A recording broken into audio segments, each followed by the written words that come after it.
শীত কিন্তু যাওয়ার মুখে আর গরম কিন্তু আসছে, আর গরমের জন্য এই রেসিপিটা কিন্তু খুবই উপকারী। তো তোমরা এখন যদি মনে করো যে তোমাদের হাতে সময় নেই, তাহলে তোমরা এটা সেভ করে রেখে দাও, পরবর্তীকালে রেসিপিটা দেখে তোমরা কিন্তু রান্না করতে পারো। তো প্রথমে দেখে নাও, আমি কিন্তু একটা পেস্ট বানিয়ে নিয়েছি সাদা সর্ষে, কালো সর্ষে আর কয়েকটা কাঁচা লঙ্কা। আর এখানে কয়েকটা সবজি নিয়ে নিয়েছি, উচ্ছে, বেগুন, শিম, সজনে ডাঁটাটা নিয়েছি। সজনে ডাঁটাটা কিন্তু অবশ্যই নেবে। আর সঙ্গে ছিল মিষ্টি আলু আর এমনি আলু। তো দেখো, প্রথমে আমি কড়াইতে তেল দিয়ে উচ্ছেগুলোকে একটু লম্বা লম্বা করে কেটে একটু নুন দিয়ে ভেজে তুলে নিয়েছি।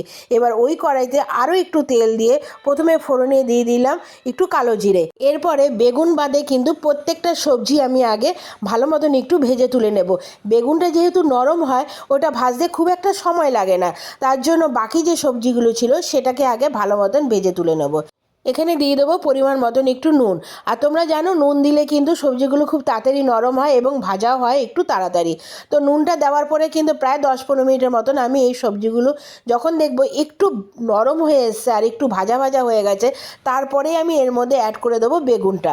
রেসিপিটা কিন্তু দেখো, সময় যদি না পাও তোমরা, তাহলে কিন্তু সেভ করে রেখে দিও। পরবর্তীকালে এই রেসিপিটা তোমরা বাড়িতে বানিয়ে খেও। প্রচণ্ড উপকারী একটা রেসিপি তোমাদের সাথে শেয়ার করছি। কারণ এই উচ্ছে আর সজনে ডাঁটার একটা রেসিপি বা একটা সাধারণ একটা ঝোলও যদি তোমরা করো, এই রেসিপিটা কিন্তু আমাদের খুবই উপকারী। কারণ গরমকাল আসলে কিন্তু অনেক রকম রোগও আমাদের মধ্যে দেখা দেয়, যেমন হাম। তো উচ্ছে আর সজনে ডাঁটার এই যে পাতলা ঝোল বা এই ধরনের রেসিপি যদি তোমরা বাড়িতে করে থাকো, তাহলে অনেক রকম রোগের হাত থেকে কিন্তু আমরা রক্ষা পাবো। তো যাই হোক, এদিকে কিন্তু ভাজতে ভাজতে আমি সামান্য হলুদও এর মধ্যে অ্যাড করে দিয়েছি। আর এই রেসিপিটা করতে কিন্তু খুব একটা মশলারও প্রয়োজন হয় না।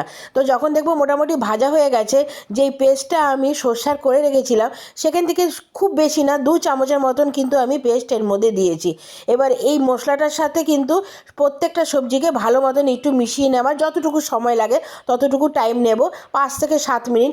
এরপরে আমি পরিমাণ মতন এর মধ্যে জল দিয়ে দেবো, কারণ এই রেসিপির ঝোলটাই কিন্তু খুব উপকার। তো তারপরে দেখো, আমি পরিমাণ মতন এর মধ্যে জল দিয়ে দিয়েছি। জল দিয়ে বেশ খানিকক্ষণের জন্য ঢেকে রেখে দিয়েছি। তবে হ্যাঁ, রেসিপিটা তোমাদের কেমন লাগছে আমাকে কিন্তু অবশ্যই কমেন্টস করে জানাবে। আর রেসিপিটা যখন হয়ে আসবে, তখন দিয়ে দেবো সামান্য একটু মিষ্টি আর ভেজে রাখা উচ্ছেগুলো। তো উচ্ছেগুলো তোমরা শেষের দিকেই দেবে, যেহেতু অলরেডি উচ্ছেগুলো ভাজা ছিল। আর তোমরা তো জানো, রেসিপিটা ভালো লাগলে কিন্তু একটা লাইক, কমেন্টস আর এটা আপনজনদের সাথে শেয়ার করে দিও। আর যদি তোমরা রেসিপিটা ফেসবুক থেকে দেখে থাকো, তাহলে ফলো করে আমার পাশে থেকো। আর যদি ইউটিউব থেকে দেখে থাকো, তাহলে কিন্তু আমার চ্যানেলটা সাবস্ক্রাইব করে দিয়ে বেল বাটনটা টিপে দিও, যাতে এরকম নিত্য নতুন রেসিপি আমি যখনই শেয়ার করবো তার নোটিফিকেশান সবার আগে তোমাদের কাছে পৌঁছে যায়। আর আমার চ্যানেল যদি তোমরা সাবস্ক্রাইব করে রাখো, তাহলে কিন্তু বিভিন্ন রকম রেসিপি তোমরা পেয়ে যাবে। তাহলে আবার আসবো, আবার দেখা হবে। এখনের জন্য টাটা।